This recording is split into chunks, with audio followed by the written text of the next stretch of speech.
सभी का स्वागत है SPN9 के इस खास कार्यक्रम में और मैं हूं आपके साथ फरहान।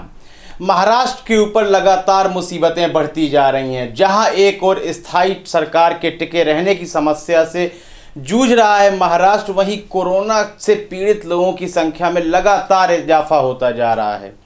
हमने आपको कई कार्यक्रमों में बताया है कि किस तरह महाराष्ट्र में एक स्थायी सरकार को गिराने की कवायदें की गई और उसमें कहीं ना कहीं एक इस प्रकार की सफलता भी पा ली है, क्योंकि जहां उद्धव ठाकरे मुख्यमंत्री के रूप में लगातार सत्ता को चला रहे थे, वहीं पर MLC चुनाव की घोषणा कर दी गई है। अब उद्धव ठाकरे को बहुत ज़्यादा आवश्यकता है कि वह निर्विरोध चुनाव जीत सकें, MLC बन सकें और मुख्यमंत्री पद पर काबिज रह सकें।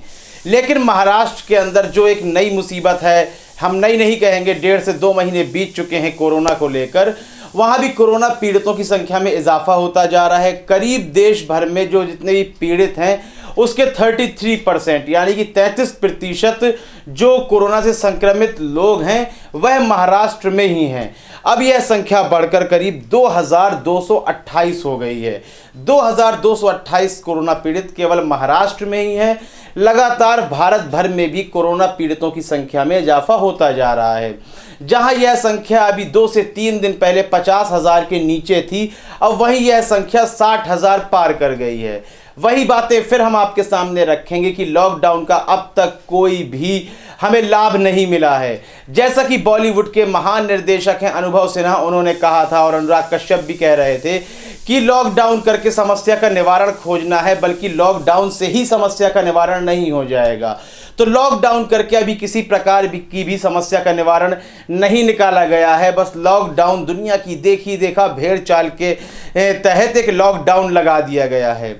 अभी तक लोगों को इंतज़ार है कि आखिर सरकार किसी प्रकार की नीतियां तो सामने रखें, लेकिन सरकार भी नीतियां सामने रखने में असमर्थ नज़र आ रही है। वहीं महाराष्ट्र पर दोहरी मुसीबत का साया है। इस मुसीबत से कैसे उभरेंगे उद्धव ठाकरे, यह भी देखने वाली बात होगी। और आने वाले समय में भारत सरकार का क्या स्टैंड रहता है, और आने वाला समय बहुत दूर नहीं है कि आप 2 या 4 महीने का इंतज़ार करें। आने वाले समय से हमारा तात्पर्य यह है कि अगले 1 दिन में, 2 दिन में या 3 दिन में सरकार कौन सा कदम उठाती है। विदेशों से भी लोगों को लाना है और अन्य राज्यों से भी लोगों को उनके गृह राज्य तक पहुंचाना है।